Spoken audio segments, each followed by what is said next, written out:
आर्थिक समीक्षा 2022-23। हम जानते हैं कि आर्थिक समीक्षा जो होती है वो पिछले साल की बनती है। यदि आप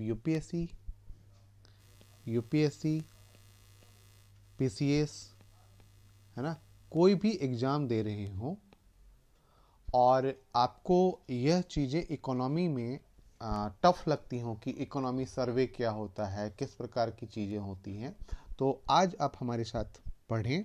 हम आपके साथ साथ पढ़ेंगे, है ना। ऐसा नहीं कि हम पढ़ के समरी सुना देंगे या वो नहीं, आपको हम पढ़ना सिखाएंगे। तो यदि आप इसे पढ़ते हैं तो आप यूपीएससी दे रहे हो, पीसीएस दे रहे हो, आपको बहुत सारी चीज़ें समझ में आएंगी। आपका एक नज़रिया विकसित होगा कि हम कैसे चीज़ों को समझें और उसका विश्लेषण किस तरीके से करें। तो चलते हैं दोस्तों। आप जानते हैं कि किसी भी किताब की या किसी भी रिपोर्ट की जो प्रस्तावना होती है वो उसकी आत्मा होती है। तो हम आज आर्थिक समीक्षा 2022-23 के आत्मा की ही बात करते हैं और चलते हैं प्रस्तावना पे। प्रस्तावना, है ना। वर्ष 2023 हम आपके साथ साथ पढ़ रहे हैं, आप हमारे साथ पढ़ेंगे तो बेहतर समझ पाएंगे, तो प्लीज हमारे साथ पढ़ें। वर्ष 2023 की आर्थिक समीक्षा अवधि वैश्विक स्तर पर अनिश्चिततापूर्ण है। अनिश्चिततापूर्ण का कारण है कि हम देख रहे हैं कि अभी महामारी थी, है ना, और इकोनॉमी में स्लो डाउन चल रहा है और साथ ही साथ यूक्रेन युद्ध छिड़ गया। यहाँ पे ध्यान रखिए कि आर्थिक समीक्षा भारत ने जारी की है और भारत ने ये नहीं कहा कि रसिया ने आक्रमण किया, यूक्रेन युद्ध छिड़ गया। यहाँ पे ध्यान रखना है कि हमने ना यूक्रेन का पक्ष लिया है ना रसिया का पक्ष लिया है। आप यहाँ पे हमारे साथ साथ जब पढ़ेंगे तो बहुत सारी चीज़ें समझ में आएंगी। कूटनीति की भाषा किस प्रकार से यूज की जाती है आप इसे देखेंगे। भोजन, ईंधन और उर्वरक की कीमतों में बेतहाशा वृद्धि हुई। भोजन, यूक्रेन गेहूं का बहुत बड़ा निर्यातक था। ईंधन, चूंकि रूस ईंधनों का बहुत बड़ा निर्यातक है, ओपेक प्लस देश का वो सदस्य है ना, तो यह भी ध्यान रखना है। उर्वरक की कीमतें, हम जानते हैं कि पेट्रोलियम पदार्थों से उर्वरक का निर्माण, तो इनमें बेतहाशा वृद्धि हुई। ठीक है। जैसे जैसे मुद्रास्फीति इन्फ्लेशन की दर में तेजी आई, उन्नत देशों के केंद्रीय बैंकों ने प्रतिक्रिया स्वरूप अपनी मौद्रिक नीति को सख्त किया। फेडरल रिजर्व, जैसे मैं उदाहरण लेता हूं, अमेरिका के फेडरल रिजर्व ने रेपो रेट को और ऊपर पहुंचा दिया, जिससे बाजार में कैश का फ्लो कमजोर हो गया, जिससे क्या हुआ, महंगाई दर और बढ़ गई। कई विकासशील देशों, विशेष रूप से दक्षिण एशियाई देश क्षेत्रों को कमजोर मुद्रा, उच्च आयात की कीमतों, जीवन यापन की बढ़ती लागत और मजबूत डॉलर के मेल के कारण गंभीर आर्थिक कठिनाइयों का सामना करना पड़ा।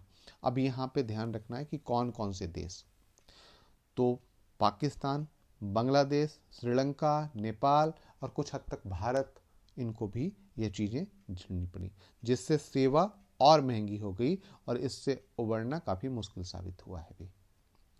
वर्ष 2022 के द्वितीय छमाही में, हम जानते हैं कि द्वितीय छमाही किसे कहेंगे, अब इसकी बात करते हैं। तो जो वित्त वर्ष होता है वो 1 अप्रैल से गिना जाता है। तो यदि हम अप्रैल, मई, जून, जुलाई, अगस्त, सितंबर प्रथम छमाही करें, तो अक्टूबर के बाद से जो महीना चला वो द्वितीय छमाही, अक्टूबर 2022 के बाद की बात में सरकारों और परिवारों को राहत मिली कुछ। ठीक है। फरवरी 2022 में ही यूक्रेन युद्ध छिड़ गया था, तो अक्टूबर जाके ये राहत मिली। वस्तुओं की कीमतें अधिक बढ़ी और फिर कम हुई। कुछ समय बाद विकट परेशानी से थोड़ी राहत मिली। हालांकि कुछ वस्तुओं जैसे कच्चा तेल की कीमतें अपने महामारी पूर्व स्तर से काफी ऊपर बनी हुई हैं। डॉलर की कीमत में भुगतान करने वाले आयात पर निर्भर देशों, अब यहाँ पे देखो, आयात पर निर्भर देशों को संयुक्त राज्य अमेरिका की आर्थिक मंदी के फलस्वरूप वैश्विक मंदी में धीरे राहत मिली है ना। आयात पर निर्भर देशों को थोड़ा राहत मिला है, जबकि वस्तुओं की कीमतों में कमी होती है, अमेरिकी ब्याज दरें अधिक हो जाती हैं। जब वस्तुओं की कीमतों में कमी होती है तो अमेरिकी ब्याज दरें बढ़ जाती हैं, जैसा कि अमेरिकी डॉलर के साथ होता है। पूंजी और चालू खाता असंतुलन कम हो जाता है। ठीक है, तो इसे आप इकोनॉमी के टर्म में समझ सकते हैं। पूंजी खाता, कैपिटल अकाउंट और करंट अकाउंट दोनों में असंतुलन जो बढ़ गया था वो धीरे धीरे कम हो जाता है। अब यहाँ पे अगली लाइन है या अगला पैरा जो है, वर्ष 2023 के शुरुआत में ही चीन ने अपनी जीरो कोविड नीति आपने देखा होगा कि इसे हटा दिया गया था, काफी दबाव हुआ था, तो जीरो कोविड नीति को हटा करके पूरा ओपन कर दिया गया था, है ना, के उलट अपने रवैया उजागर कर दिया। अप्रत्याशित हल्की सर्दी के फलस्वरूप परिवार संबंधी ईंधन की कीमतों में होने वाले वृद्धि से अप्रभावित रहे, जो उनकी विक्रय आय को अत्यधिक प्रभावित कर सकती थी। इससे यह आशा जगी कि मंदी के दौर में यूरोजोन व्यवस्था बाल बाल बच जाएगी। अब यहाँ पे देखो कि जीरो कोविड नीति के तहत बाजार खोल दिया, तो बहुत सारे जो चीजें थी वो बाजार में फिर से आई। इसके कारण से क्या हुआ कि कीमतों में बहुत ज्यादा वृद्धि होने के कारण, आप ये ध्यान रखिए कि बाजार जब खुलता है तो जब बिक्री होती है तो उससे क्या होता है कि चलायमान जो होता है, मुद्रा का चलायमान होना शुरू हो जाता है, और मुद्रा गतिशील होती है तो उससे बहुत ही बाजार पे सकारात्मक असर पड़ता है। ठीक है, इसी प्रकार है संयुक्त राज्य अमेरिका की शीर्ष मुद्रास्फीति दर में गिरावट आने से नीतिगत दरों का धीरे धीरे बढ़ना निश्चित है। अब नीतिगत दरें किसे कहते हैं? जब भी कोई केंद्रीय बैंक अपने कुछ दरों में बढ़ोतरी करता है जिससे बाजार को कंट्रोल कर सके, इसे हम नीतिगत दर कहते हैं, है ना, या पॉलिसी रेट कहते हैं। इस प्रत्याशा में बॉन्ड प्रतिफलों में कमी आई है और अप्रत्याशित वित्तीय प्रणाली के दबाव में संयुक्त राज्य अमेरिका के अप्रभावित रहने की संभावना कम है। अमेरिका अप्रभावित रहेगा ऐसी कोई संभावना नहीं है, उसको प्रभावित होना ही पड़ेगा। अब यहाँ पे आगे जो लाइन है वो देखिएगा, निर्यात पर निर्भर उन्नत अर्थव्यवस्थाओं में मंदी आने की संभावना कम है और उनकी आर्थिक गतिविधियों की बहाली से उन्हें उम्मीदें बंधी है। अब यहाँ पे देखिए, निर्यात पर निर्भर उन्नत अर्थव्यवस्थाएं, जो भी मध्य पूर्व के देश हैं वो निर्यात पर अधिकांश निर्भर हैं, है ना, तो वहाँ पे मंदी आने की संभावनाएं बहुत कम है और उनकी आर्थिक गतिविधियों की बहाली से उन्हें उम्मीदें बंधी हैं। परंतु यह उन लोगों के लिए चिंता का विषय है जो आवश्यक वस्तुओं के लिए आयात पर निर्भर है, जो आवश्यक वस्तु खाने पीने के लिए आयात पर निर्भर है। अब जिनके पास उन्नत अर्थव्यवस्था, उनको आयात से क्या मतलब है, उनको तो कोई दिक्कत ही नहीं है, वो अब पैसा देंगे आयात कर लेंगे। लेकिन जो गरीब देश, अफ्रीकी देश, है ना, जो आवश्यक वस्तुओं के लिए, एसेंशियल कमोडिटी के लिए इंपोर्ट पे निर्भर करते हैं, उनके लिए बहुत दिक्कत वाली बात है ना। पूर्वानुमानित मांग से पहले उच्च मांग के कारण औद्योगिक धातुओं की कीमतों की तरह कच्चे तेल की कीमतों में वृद्धि होनी शुरू हो गई है ना। औद्योगिक धातुओं, जब औद्योगिकरण हो रहा था तो औद्योगिक धातु उस समय बहुत डिमांड में थे, है ना, और उसी प्रकार से आज कच्चे तेल की डिमांड में वृद्धि हो रही है। अटलांटिक के दोनों ओर श्रम मजदूरी समझौते में आरोही संशोधन हो रहे हैं।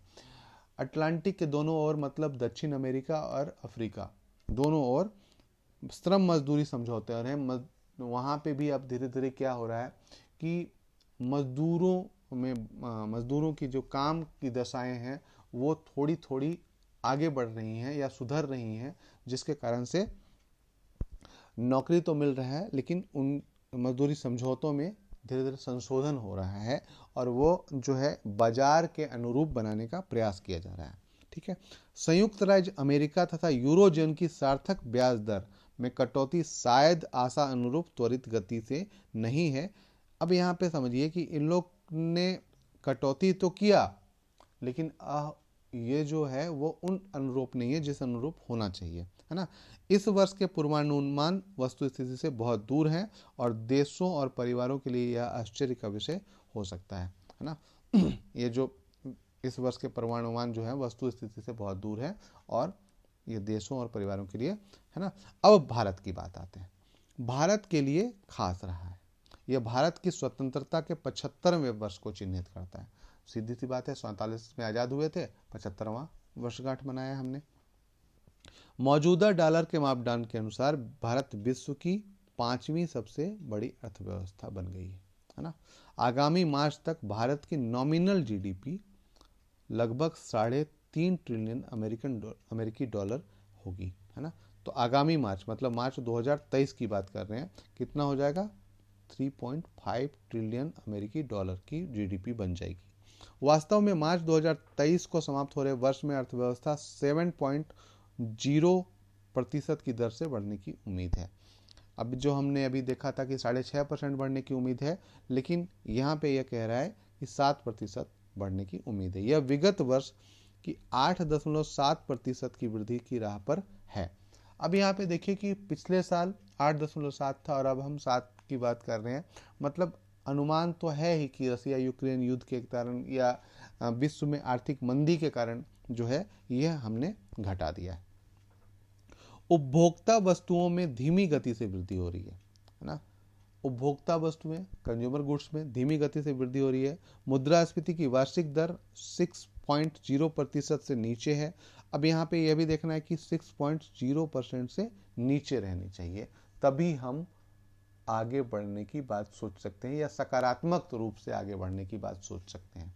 यदि मुद्रास्फीति की दर इससे ऊपर रही तो यह हमारे लिए चिंता का विषय है। थोक कीमतें 5% की दर से बढ़ रही हैं, कि कम से कम की दर से बढ़ रही हैं, मतलब बहुत ज़्यादा इन्फ्लेशन नहीं है, है ना। तो हम आसानी से इसको, यहाँ पे एक इम्पॉर्टेंट है, वित्त वर्ष के प्रारंभिक 9 महीनों अप्रैल दिसंबर में वस्तुओं और सेवाओं का निर्यात 2021-22 के समान अवधि की तुलना में 16% बढ़ा है। साथ ही साथ यहाँ पे एक चीज और भी बता देता हूं कि ये जो मामला है, जो इकोनॉमी सर्वे है, ये आपके प्रारंभिक 9 महीनों के लिए ही होता है, या 8 महीने ही कह लें तो ये बेहतर होगा। ध्यान रखिएगा, क्योंकि अभी जनवरी, फरवरी और मार्च के आंकड़े इसमें शामिल नहीं है, तो प्रारंभिक 8 या 9 महीने के बारे में ही इसमें बात की जाती है। ठीक है। समान अवधि की तुलना में 2021-22 की समान अवधि की तुलना में 16% बढ़ा है। क्या बढ़ा है? सेवाओं का निर्यात। ठीक है ना। हालांकि पिछले वर्ष की तुलना में इस वर्ष तेल की उच्च कीमत ने भारत के आयात बिल को बढ़ा दिया है और व्यापारिक घाटे के कारण हुए चालू खाते घाटे को लेकर चिंताएं बढ़ी हैं और वर्ष बीतने के साथ साथ वित्त पोषण कम होता गया है। यहाँ पे थोड़ा सा मामला, ये आयात बिल जो है, यहाँ पे थोड़ा सा मामला डाउट वाला है, क्योंकि रसिया जो है हमें एक्सपोर्ट करने वाला, तेल एक्सपोर्ट करने वाला दूसरे नंबर पे देश पहुंच गया और रसिया से हमें काफ़ी कम कीमतों पर तेल उपलब्ध हुआ है ना। विदेशी मुद्रा भंडार का स्तर सुविधापूर्ण है और बाह्य ऋण कम है। जो विदेशी मुद्रा भंडार है वो ठीक ठाक है और बाह्य ऋण, जो बाहरी ऋण है वो कम है। भारत में मानसून अच्छा रहा है। जल संग्रह का स्तर पिछले वर्ष तुलना में विगत 10 वर्षों औसत से अधिक रहा है। आधुनिक स्वतंत्र राष्ट्र के रूप में आगामी 25 वर्ष की यात्रा के अपने अमृत काल में प्रवेश कर गया है। 75 तो हो गया था 2022, है ना। 2022 में ही कितना, 15 अगस्त, और अब हम कहाँ प्रवेश कर गए हैं? तो 75 के बाद 76 से लेके 100 तक, और इसको क्या कहा जा रहा है? तो अमृतकाल, है ना। भारत की अर्थव्यवस्था के मूल तत्व मजबूत स्थिति में है। भारतीय अर्थव्यवस्था के मूल तत्व क्या होते हैं, है ना। हम क्या जान रहे हैं कि मूल तत्व जो बेसिक चीज़ें हैं, जीडीपी हैं या फिर ऋण हैं, जो बाह्य ऋण है वो कम है, विदेशी मुद्रा भंडार ठीक ठाक हैं, तो ये जो मूल तत्व हैं वो मजबूत स्थिति में। सावधानी पूर्वक और सतर्कता से अपनाई गई नीतियों ने यह सुनिश्चित हुआ है कि रिकवरी ठोस एवं सतत है। जो भी रिकवरी थी एनपीए वगैरह की, वो ठोस है और कंटिन्यू है ना, सस्टेनेबल है। यही वह संदर्भ है जिसका आर्थिक समीक्षा हाल ही के विगत काल के आलोक में वर्तमान अर्थव्यवस्था का मूल्यांकन करता है और आगामी वर्ष में इसकी संभावना का परीक्षण करता है। यही आर्थिक समीक्षा है जो पिछले साल के उसको अर्थव्यवस्था का मूल्यांकन करता है और आगामी वर्ष में क्या संभावनाएं रहेंगी इसका परीक्षण करता है। इससे पहले मैं आपको 2022-23 आर्थिक समीक्षा की भीतरी से यहाँ प्रस्तुत करता हूँ। यह वित्त वर्ष अभी जारी है और समीक्षा केवल 9 महीनों या अधिकतम 8 महीनों के आंकड़ों पर आधारित है। अभी मैंने कहा था कि केवल 9 महीनों या अधिकतम 8 महीनों के आंकड़ों पर ही आधारित होती है आर्थिक समीक्षा। उसके बाद बताया गया है कि हम क्या क्या कर रहे हैं। प्रथम अध्याय में अर्थव्यवस्था की स्थिति के परीक्षण के बारे में बताया गया। ठीक है, क्लियर। यह अर्थव्यवस्था और अर्थशास्त्र और राजनीति की दुनिया के उतार चढ़ाव, एक और वर्ष के रूप में अर्थव्यवस्था कैसे उभरी, महामारी के प्रभाव को कम करने के साथ ही जापान में मौसमी फ्लू ढलान पर है, शायद डेनार पहले ही समाप्त हो चुका है। अध्याय 2 में भारत की मध्यावधि के आर्थिक दृष्टिकोण का विश्लेषण करता है। बेहतरी के आकलन के साथ समाप्त होता है। ये वित्तीय चक्रों के माध्यम से अवधि के आर्थिक विकास को प्रभावित करने में इसकी भूमिका का विश्लेषण करता है। ठीक है, पिछले दशक में भारत के वित्तीय चक्र में गिरावट आई क्योंकि सहस्त्राब्दी के प्रथम दशक में ऋण विस्तार अंततः अस्थिर साबित हुआ। ये हम तीसरे चैप्टर में पढ़ेंगे। ठीक है, उसके बाद ये जो है दूसरे चैप्टर में पढ़ेंगे। अब जो है हम उसके बाद तीसरे चैप्टर में क्या पढ़ेंगे, भारत की राजकोषीय नीति प्रक्षेप पथ केंद्रित है ना। तो ये हम देखेंगे इसमें क्या मामला है, किस तरीके से चीज़ें की जाएंगी, इसके बारे में यहाँ पे मैं इसलिए अभी बता रहा हूँ। देखिए, जैसे विश्व के वित्तीय इतिहास से पता चलता है कि परिणाम चौंकाने वाले थे। प्रचुर मात्रा में आई पूंजी प्रवाह से प्रेरित ऋण का तीव्र विस्तार सदैव वित्तीय संकट की भविष्यवाणी का संकेत देते हैं। जब भी बहुत तेजी से कोई पूंजी प्रवाह आता है तो वो क्या होता है कि ऋण से प्रेरित होता है, किसी न किसी ऋण से प्रेरित होता है। यह जो है हमेशा वित्तीय संकट का कारण बनता है। ठीक है, उसके बाद है भारत भी कोई अपवाद नहीं रहा, इससे वित्तीय दबाव की स्थिति पहुंच जाएगी, है ना।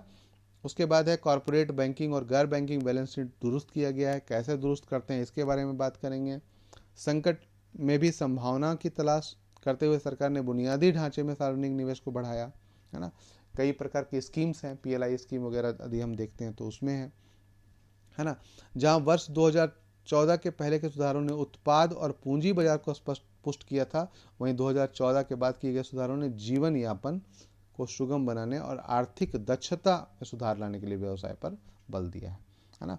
पहले हम प्रोडक्ट और कैपिटल मार्केट की बात कर रहे थे, लेकिन अब जो है जीवन यापन को हम और उचित कैसे बनाएं या उच्च लेवल पे हम कैसे ले जाएं, इसके बारे में बात की गई है।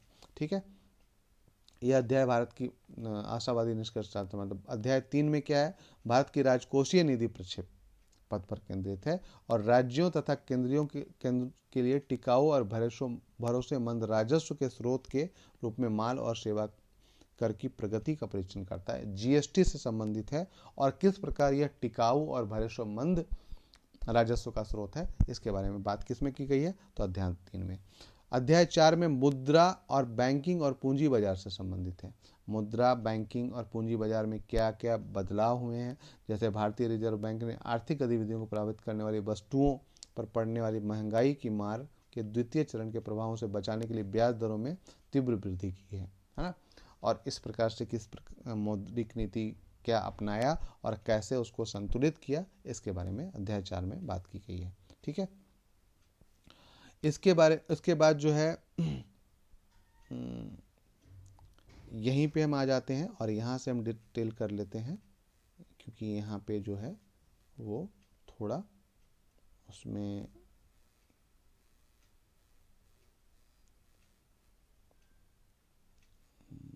आगे हम आ जाते हैं।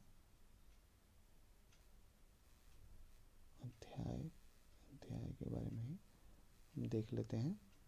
हाँ, अध्यायों का विश्लेषण, जैसे यहाँ पे हम देखेंगे तो अध्याय में, पहले अध्याय में हमने देख लिया कि वैश्विक अर्थव्यवस्था में विशेष चुनौतियों का सामना करने, भारतीय अर्थव्यवस्था में मैक्रो इकोनॉमिक और विकास की चुनौतियाँ। मैक्रो इकोनॉमिक और माइक्रो इकोनॉमिक तो आप जानते ही होंगे। माइक्रो में हम व्यक्ति के स्तर पे करते हैं, पर्सन के स्तर पे करते हैं, और मैक्रो में हम पूरे समाज के लेवल पे करते हैं। जैसे पर कैपिटा इनकम, प्रति व्यक्ति आय पर्सन के रूप में, लेकिन यदि हम गरीबी बोलते हैं तो हम क्या होता है, ये पूरे समाज के रूप में। बेरोजगारी बोलते हैं तो पूरे समाज के रूप में, लेकिन प्रति व्यक्ति आय की बात करें तो हम किसके लिए करते हैं, एक पर्सन के लिए। ठीक है, तो भारत का आर्थिक लचीलापन, विकास संचालक, समावेशी विकास, है ना, और आउटलुक 2023-24। इसके बाद है अध्याय 2 में उत्पाद और पूंजी बाजार में सुधार क्या किया गया, नए भारत के लिए सुधार क्या किया गया, 2014 के बाद आर्थिक और संरचनात्मक सुधारों की वापसी। इस दशक में ग्रोथ मैग्नेट। राजकोषीय विकास में राजस्व सुधार की बात की गई है। केंद्र सरकार की आय में वृद्धि किस प्रकार की जाएगी। राज्य सरकार की वित्तीय अवस्था का अवलोकन किया गया, सरकार का ऋण प्रोफाइल, है ना, और निष्कर्ष। फिर है मौद्रिक प्रबंधन और वित्तीय मध्यस्थता, है ना, मौद्रिक प्रबंधन, मॉनेटरी मैनेजमेंट, है ना, मौद्रिक विकास, नकदी की स्थिति, मौद्रिक नीति संचरण, G-Sec बाजार, बैंकिंग क्षेत्र, है ना। इस प्रकार से गिफ्ट सिटी की बात की गई है गुजरात में, है ना, इसका कैसे वो किया गया तो इसके बारे में बात की गई है। बीमा बाजार विकास, पेंशन क्षेत्र और फिर दृष्टिकोण।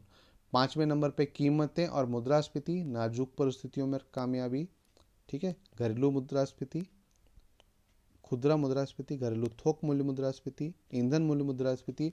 अभी ये कैसे होता है इसके बारे में हम डिटेल पे चर्चा करेंगे।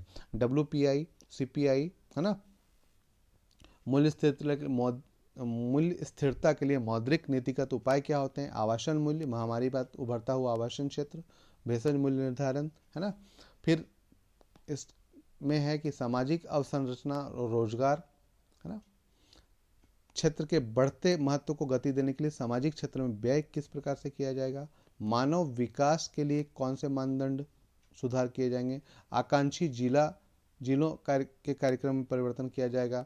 श्रम सुधार उपाय किए जाएंगे। विशिष्ट पहचान पत्र की उपलब्धियों की बात की जाएगी। रोजगार प्रवृत्तियों में सुधार करना, मिशन मोड में कार्यबल नियोजन योग्य, है ना, आपातकाल के लिए सामाजिक संरक्षक, ठीक है, प्रत्यक्ष लाभ, डायरेक्ट बेनिफिट ट्रांसफर कैसे गेम चेंजर साबित हुआ है। उसके बाद समावेशी विकास के लिए ग्रामीण शासन में सुधार करना। अध्याय 7 में है जलवायु परिवर्तन और पर्यावरण, भविष्य का सामना करने की तैयारी कर रहे हैं।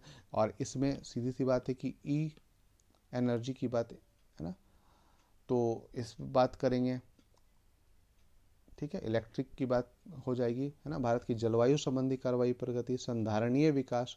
अब संधारणीय विकास क्या होता है, एक टर्म है। COP27 में लिए गए प्रमुख निर्णय क्या है। अंतर्राष्ट्रीय स्तर पर भारत की क्या पहलें हुई हैं, है ना, इसके बारे में।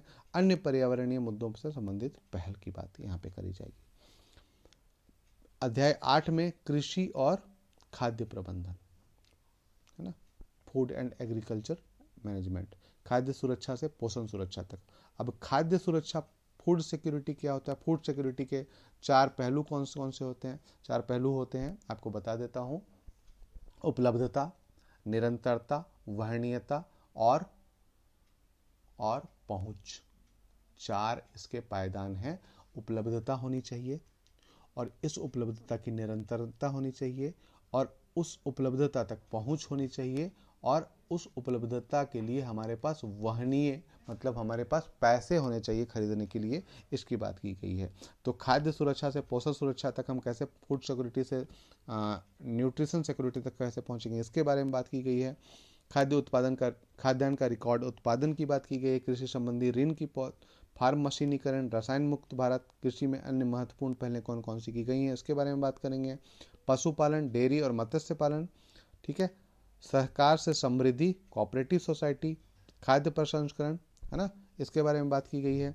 साथ ही साथ 9th चैप्टर में उद्योग के बारे में, औद्योगिक विकास के लिए मांग प्रोत्साहन, उद्योग की आपूर्ति प्रतिक्रिया, है ना, इस प्रकार हम बात करेंगे। फिर सेवाओं की बात की गई है। वैदेशिक क्षेत्र, सतर्क और आशावान, भौतिक और डिजिटल आधारभूत संरचना, संभावित विकास को प्रोत्साहन। ये हमारे 12 अध्याय हैं जिनको हम कोशिश करेंगे कि जितने कम से कम में हो और 15 से 20 मिनट में आपको एक जो टॉपिक हो उसको पूरा समझा दें एकदम समराइज वे में, है ना, ये हम कोशिश करेंगे। तो दोस्तों आज पहला पार्ट था और इसमें हमने सिर्फ और सिर्फ ये जाना कि आर्थिक समीक्षा क्यों की जाती है, इसके कुछ महत्वपूर्ण चीज़ों को समझा और आगे हम इसके एक एक अध्याय को समझेंगे और मगअप कर लेंगे ताकि आने वाले परीक्षाओं को हम आसानी से डील कर पाएँ। ठीक है दोस्तों, धन्यवाद। आज के लिए इतना ही, फिर मिलते हैं